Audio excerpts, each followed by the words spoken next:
The State Department has released a new plan to ensure the nearly $18 billion in military aid America has sent to Ukraine doesn't end up in Russian hands.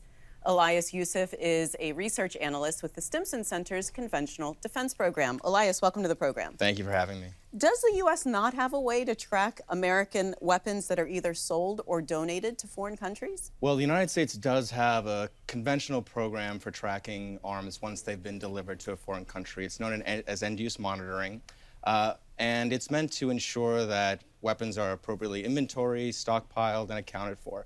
But those programs are designed to work in peacetime when we can have officials visiting warehouses and depots, checking serial numbers. It just doesn't work in the context of Ukraine where there are active hostilities going on. So what does the State Department's plan add to that oversight? Right. Well, the plan is essentially broken down into three parts. One, it's meant to bolster the ability of Ukrainians and their neighbors to account for those systems, to catalog them, to inventory them. The second bit is just to increase the robustness of border security and border management systems, customs and the like.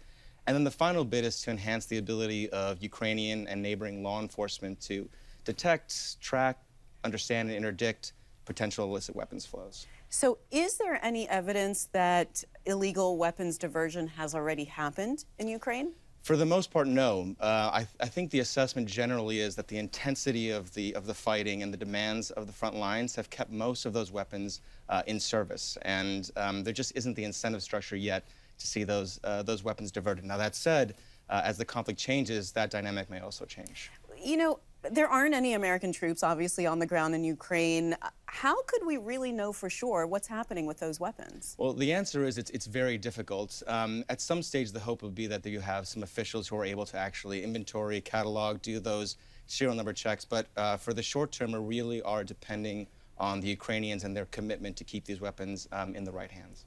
And we should note that it's not just the Russians that could get those weapons, but arms dealers could take them just to sell them.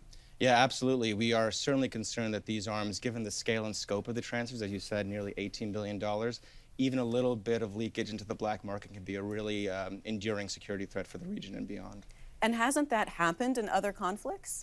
Certainly. I think the U.S. has an unfortunate history of engaging in these very large military assistance efforts, only to find that those weapons end up in the wrong hands. You need to look no further than Afghanistan, Iraq, Syria, Libya, and elsewhere, where the U.S. has transferred arms and found that their adversaries end up having them. You know, one criticism of the State Department's plan is that it doesn't address small arms. Does that make a difference, and why doesn't it address those arms? Well, for me, that's actually a really important point. We understand why there is a focus on these man-pads, man-portable air defense systems and anti-armor systems, but for me, small arms are often what is easiest to transport, easiest to smuggle, easiest to use, and poses a real threat to civilians and to criminal organizations all over the world. So what's your overall assessment of the State Department's plan and their strategy for this issue? Well, I think it's very promising. It's a good first step. I'm very glad to see that they've taken some of the concerns that have been raised by people like myself on this issue. I hope the State Department is willing to adapt and change its plan based on changing conflict dynamics, diversion indicators, and be able to be reflexive to what's happening on the ground. And as you said, I really do hope that some of this tends to focus on small arms because those can be especially dangerous. Do you think that the U.S. will be able to stop illegal weapons diversion in the future? I mean, or is this really an impossible task? Well, you know, arms diversion is always a risk, even under the best of circumstances, and Ukraine clearly isn't in the best of circumstances. I think what matters is putting in place the most robust possible mitigation measures so that we are really trying to undercut the harm that could come from this military assistance effort. So, Elias, once weapons are stolen or they end up in the wrong hands, is there anything the U.S. can do to recover those weapons? It's really difficult. Once they end up in the wrong hands, recovery becomes increasingly difficult, especially if they proliferate to other geographies.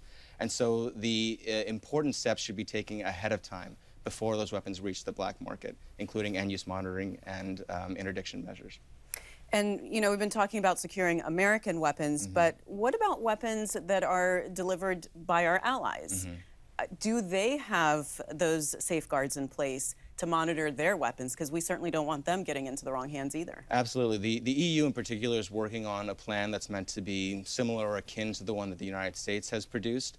The hope, of course, is that these plans are coordinating with one another, that the U.S. government is coordinating with the Defense Contact Group and its allies to ensure that those measures are all integrated. And, you know, we've been talking about this possibility. When it does happen, and it has happened, of those weapons getting into the wrong hands, what's the impact? What do you see, especially on the civilian base? Oh, it can be really harmful, whether that means criminal organizations being able to operate more freely, sub-state armed groups being able to improve their operations, become more powerful, or terror activity. I mean, there's a history of things like man-pads being used to target commercial airliners. So the risks to stability, security, and civilian harm can be quite severe. And we saw, you know, just briefly in Afghanistan, once U.S. troops left, we saw what happens when American weapons get into the wrong hands. Yeah, absolutely. And that was probably one of the most severe cases of mass diversion in recent memory, and really indicates the level of risk that we take, even with the best of intentions, when we transfer arms. Well, Elias, I appreciate you coming in and your work on this subject. Thank you so much. Thank you. Thanks for watching. If you enjoyed the video, give it a thumbs up and subscribe to our channel so you don't miss out on any future Government Matters interviews.